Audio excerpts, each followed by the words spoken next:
So today we are going to learn about control flow of a program. So programming paradigms first module second part control flow.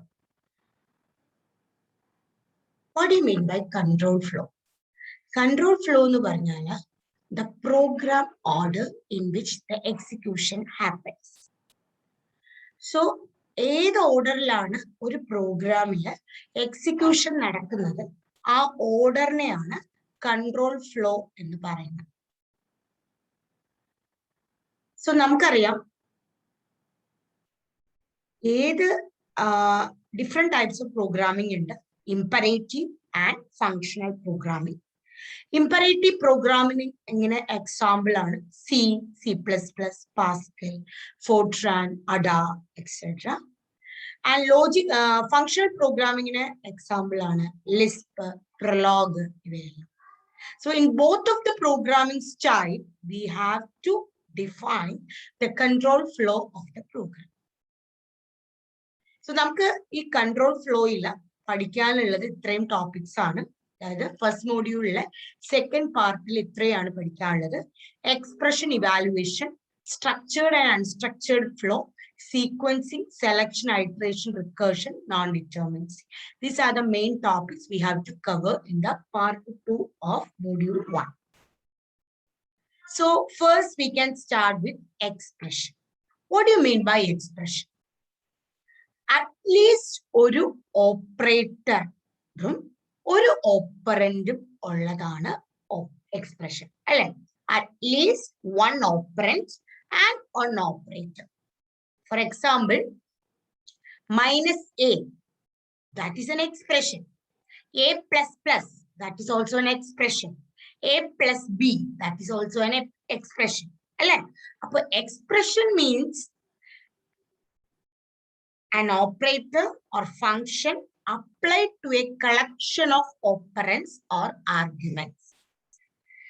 So, ഇവിടെ നോക്കൂ, നമുക്കറിയാം A plus B എന്ന് നമ്മൾ സാധാരണഗതിയിൽ എഴുതുന്ന ഒരു എക്സ്പ്രഷനെ അഡ എന്ന ലാംഗ്വേജിൽ എഴുതുമ്പോൾ plus of a comma b എന്നാണ് എഴുതിയിരിക്കുന്നത്. Plus of a comma b, that is the way of writing in Ada, but that is also an expression. മനസ്സിലാവുന്നുണ്ടല്ലോ? അപ്പൊ എ പ്ലസ് ബി എന്ന് എഴുതുന്നത് it's an example in Java, C, CPP, Python and all. So that is a way of writing expression in that type of languages. But in case of ADA, that operator will behave like a function and operands will behave like a arguments. Okay? So, this is a special case. ADA matra paranjirikkunne ullu. Ini expression notation, moonu tarathil expression notate cheyam. Namukkariyam prefix notation, that is also called Cambridge Polish notation, then infix notation, and third one is postfix notation. So expressions can be notated using in 3 different ways: prefix notation, infix notation, postfix notation. So prefix notation endana operator ആദ്യവും പിന്നീട് ഓപ്പറൻസും വരും. Infix notation, the operator in between the operators. Sorry, operator in between the operands. Postfix notation, operator after all the operands. Okay, so operator at the beginning, then that notation is called prefix notation. Operator in the middle of the operands, then it is infix. Operator at the end of operands, then it is postfix. So നമുക്കറിയാം infix notation example നമ്മൾ ഒരുപാടൊന്നും നോക്കണ്ട, because നമ്മൾ already പഠിച്ച all traditional languages are following infix notation. A plus B, A minus B, A into B, A divided by B. So all the traditional languages like C, CPP, Java and all following infix notation for the expression. But in the case of Lisp, That is one of the programming language which is used prefix notation. Okay, and A++, that is an increment operator in C, right? So that is an example for postfix notation. And പിന്നെ expression വേണമെങ്കിൽ മൂന്നായിട്ട് തിരിക്കാം. 1 operand expression, 2 operand expression, 3 operand expression. So ഇവിടെ നോക്കൂ, A++, that is 1 operand expression. A plus B, that is 2 operand expression. Then A equal to 3, question mark, 0, colon, 1. That is a conditional operator, right? If A equal to 3, if it is true, then the value is 0. If it is false, then the value is 1. This is conditional operator. So this is 3 operand expression. This is the 3 operand expression. Okay, so this is all about the expression. Then, when you evaluate the expression, you have to consider 2 factors. When you evaluate the expression, you have to consider 2 factors. One is precedence, second one is associativity. One is precedence, second one is associativity. So this is a table for operator precedence in different languages. Just try to understand this one. So precedence and associativity vary from one language to another. So most languages give higher precedence to arithmetic operators and lower to Boolean operators. So ഈ precedence വെച്ചിട്ടാണ് നമ്മൾ evaluate ചെയ്യുന്നത്. നമുക്കറിയാം BODMAS rule ഒക്കെ വെച്ചിട്ടാണ് സാധാരണ C എന്ന് പറയുന്ന CPP ലാംഗ്വേജിലൊക്കെ നമ്മൾ എക്സ്പ്രഷൻ evaluate ചെയ്യുന്നത്. So ഇനി variables. So variable എന്താണ്? That is a memory, named container for a value. That means when we are having a memory location in which we are storing a value, but the value will change throughout the program, then that particular value is called variable. So variable, നമുക്കറിയാം, നമ്മളിപ്പോ A equal to 10 എന്ന് എഴുതിയാൽ A is a variable. A is a named container for a value where we are storing the value 10. And that value can be changed in the program. Okay, so A equal to 10.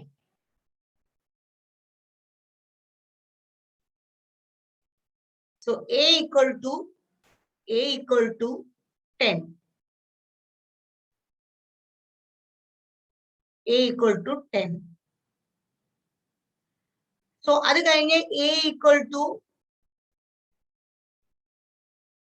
A plus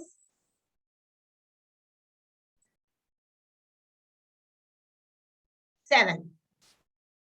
So the value of memory location A will change to 17, right? So at the starting, the value of A is 10, and at the end, the value became 17. So the value is varying from the program, from the first line to last line of the program, right? So that's why that memory location is called variable. Okay, clear? Appo idana variable inde വ്യത്യാസം. And this topic is very much important. Or university question aanu. 2 types of variables are there. 2 types of variables are there. Value model variables and reference model variables. Value model variables and reference model variables. So, നമുക്ക് ഈ ഒരു term കാണുമ്പോൾ തന്നെ അറിയാം, just similar to call by value and call by reference concept, where the value is storing in a particular variable, then that value model variable. If we are storing an address of another location in a variable, then it is reference model variable. So, ഒരു value model variable എന്ന് പറയുമ്പോൾ അതിലെ L value, R value ഉണ്ട്. So, ഇവിടെ you can see this example. This is an example of Pascal. Here, capital A is an L value. That means the location of the container. And 3 is the R value. Okay, A is an L value. It denotes the position in memory. 3 is the R value. It denotes the value. അല്ലേ? പക്ഷേ നമ്മളിപ്പോ A equal to A colon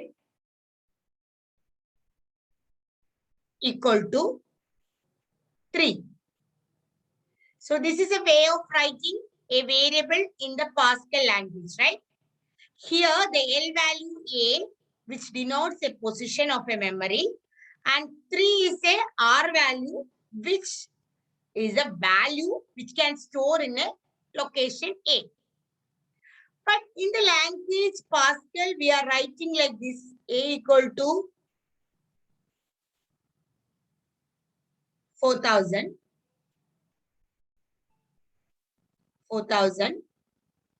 If the 4,000 is also representing another memory location, or if 4,000 is also denoting another memory location, or if 4,000 is referencing another memory location, then that model of variable is called referenced model of variable, right? Reference model of variable. So if the R value is also referencing a location in the memory. Already L value is referencing a memory location, right? But R value is also referring a memory location.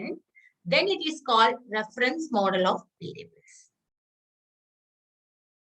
So value-oriented languages, C and Pascal are okay example. Reference-oriented languages, most of the functional languages like Lisp, Scheme, Clue, Smalltalk, ML, idella reference-oriented languages are. Then assignment operation. Assignment operation equal to symbol vechittu we are assigning a value to a variable. We are assigning a value to a variable. So the assignment operator, we have to concentrate in this topic, that is side effect. So if you are assigning a value to a variable, there can be a problem. That is a side effect. You can see here. This is an example of Java program. B equal to 1. Int increment of int A. B plus equal to 1. Return A plus 1. Then C equal to 3 into B star increment of B. So what is the control flow of this program? So ആദ്യം B equal to 1 set ചെയ്യും. Then ഇവിടെ വന്ന് evaluate ചെയ്യും അല്ലേ? C equal to 3 into B. 3 into B എന്ന് പറയുമ്പോൾ 3 തന്നെ star increment of B. Increment of B. That means the function calling, right? So the value of B is 1. So increment of B. So B plus equal to 1. So B became 2 and return A plus 1.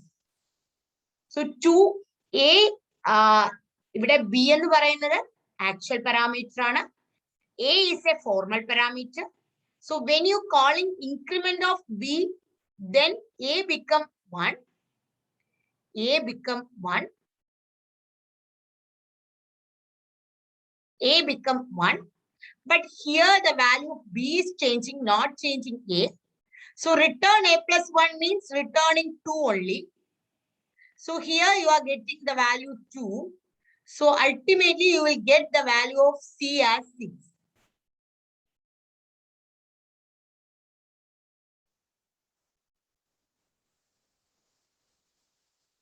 Okay. In നമ്മൾ ഇവിടെ ഇത് ഒരു way of evaluation ആണ്. ഇനി നമ്മൾ ഈ സ്റ്റേറ്റ്മെന്റിൽ തന്നെ നിൽക്കുന്നു. 3 into b ഇവാലുവേറ്റ് ചെയ്യുന്നതിന് മുമ്പ് നമ്മൾ ഇൻക്രിമെന്റ് ഓഫ് b ആണ് ഇവാലുവേറ്റ് ചെയ്യുന്നതെന്ന് വിചാരിക്കും. ഇൻക്രിമെന്റ് ഓഫ് b ആണ് ഇവാലുവേറ്റ് ചെയ്യുന്നതെന്ന് വിചാരിക്കും. So increment of b evaluate ചെയ്യുമ്പോൾ ഇവിടെ b 1 ആണ്, ഇവിടെ വരുന്നു. അപ്പൊ 2 എന്ത് ചെയ്യുന്നു? 2 തന്നെയാണ് റിട്ടേൺ ചെയ്യുന്നത്. പക്ഷെ ബിയുടെ വാല്യൂ ഇതിനകത്ത് എന്തായി മാറുന്നു? 2 ആയി മാറുന്നു. അപ്പൊ ഇപ്പൊ ബിയുടെ വാല്യൂ എന്താണ്? 2 ആണ്. അപ്പൊ 3 into 2 6, 6 into 2 12. So if you are evaluating 3 into b before function call, then you will get the answer as 6. If you are evaluating 3 into b after function call, then you will get the answer as 12.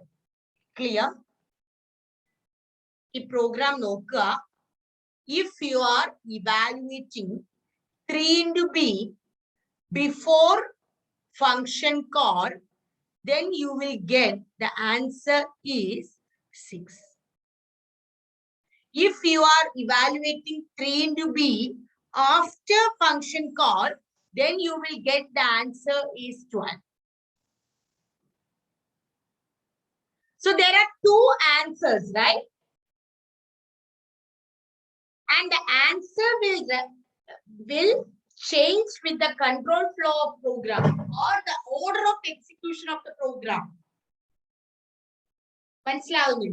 So output of the program will depend on the order of the execution. So this problem is called side effect. Side effect. Clear? So this is an example, textbook example. This is a problem of side effect. And assignment problem on side effect. Then there is another type of assignment is there, that is multi-way assignment. So this is a multi-way assignment, A comma B equal to C comma D. So this is possible in Python. This means A equal to C and B equal to D. So this is possible in Python like languages. This is an example of multi-way assignment. So you will get this university question like this. Show what is side effect in an expression with the help of example. Show what is side effect in an expression with the help of example. Then next topic, short circuiting evaluation. So short circuit evaluation means, yeah, I will start from here. So here, A greater than B or B greater than C. So we know that for OR operator, if both of them is true, then the output will be true. If any one of the input is true, then also output is true. Right? If any one of the input is true, then output is true. If first one is false, then only we have to check another one whether it is a true or false. This case also true. If both of them is false only, the output is false. Both input is false, then the output is false. Okay, so in this case, if you are starting evaluating A greater than B, if A greater than B is true, then there is no need of checking B greater than C, right? Evaluation evaluate or expression evaluate this is a Boolean expression. Boolean expression is that expression contains Boolean operator So short circuiting evaluation phenomena is only applicable to Boolean operators. So if you are having two operands for a Boolean operator, where sometimes you can possible to apply short circuiting evaluation. So A greater than B or B greater than C, where you know that in the case of OR operator, if any one of the input is true, then the output will be true. So here, if A greater than B is true, then there is no need of checking B greater than C. This type of evaluation is called short circuit evaluation. But there is an exception. If A greater than B is a false, then you have to check B greater than C. Clear? If A greater than B is true only, then you can apply short circuit evaluation. You can directly write output as true. But if A greater than B is false, then you cannot apply short circuit evaluation. You have to check B greater than C also. Right? Clear? Then, if A greater than B, if A greater than B and B greater than C, then in this expression, can we apply short circuit evaluation? Yes. If A greater than B is true, then we cannot apply short circuit evaluation, because in the case of AND, both the inputs are true only, then the output will be true. But if A greater than B is false, then we can apply short circuit evaluation. There is no need of evaluating B greater than C. We can directly write as a false. Clear? In the OR operator, if any one of the input is true, then the output is true. In the AND operator, if any one of the input is false, then the output is false. Clear? So in both of the operators, in certain conditions, we can apply short circuit evaluation. So short circuit evaluation means that when evaluating Boolean expressions, you can stop as soon as you find the first condition which satisfies or negates the expression. So if the first condition satisfies or it negates the expression, then you can stop the evaluation there. So that is a special property of Boolean expression that is called short circuiting evaluation. So this is very much important. So these are all about the assignment operator, expression and all. So here you have to focus 3 topics. One is 2 types of variable models. And second question is side effect. And third question is short circuit evaluation. So these 3 topics, these 3 questions are very much important for the university exam. So I will repeat one more: short circuit evaluation, side effect in expression, and different model of variables. So these 3 questions are very much important for the university exam. Thank you so much.